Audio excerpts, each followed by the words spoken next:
वासुर भाता वासुर মেরেছি আমি নিজ বাহুর বাড়ি তোর মতো ধরি বাড়ি পাষাণের কন্যা তুমি আমি ভালো জানি তুমি দেখ নিজের সন্তানকে বলেছিলে স্বামী চক্ষু করে কেন মুখ দেশে তোর গলে মারি রাখো না যদি তোমার এই কুলের কথা বলে দিবি সভায় উঁচু মস্তক হবে নিচু তুমি আমার কুলের কথা বলবে আমি তোমায় ছেড়ে দেবো বুঝি আরে চন্ডিবা কেমন সতী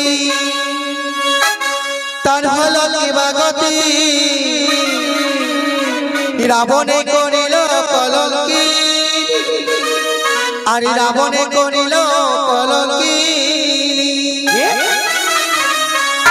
আর চন্ডিবা কেমন সতী তার হলো কিবা গতি রাবণে করিল কলঙ্কি রাবণে করিল কলঙ্কি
উঠিয়া ধরিলাম আমি পার্বতীর হাতে, নিচে নন্দ কেন করে দেবীর সভাতে।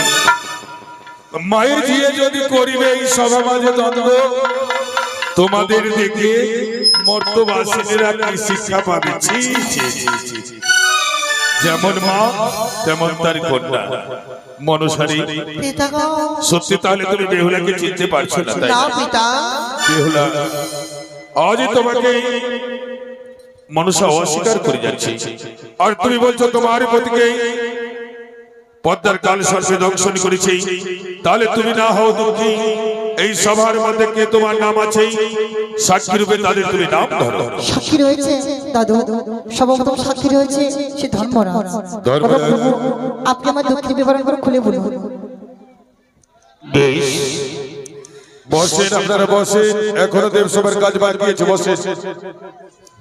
শুনিয়া শিবের কথা আমি করি হেড মাথা, চিন্তিয়া বলি কত ক্ষণে। পদ্মা গেল ইন্দ্রপুরী, অনুরুদ্ধ উষাকে আনিল ঠিক কাকা। তারপর প্রাণ নিল সমুদ্র কোলে, প্রাণ নেওয়ার সাথে সাথে অনুরুদ্ধর জন্ম দেই চম্পা নগরী চাঁদের গৃহে, এবং উষার জন্ম দেই উজানিতে।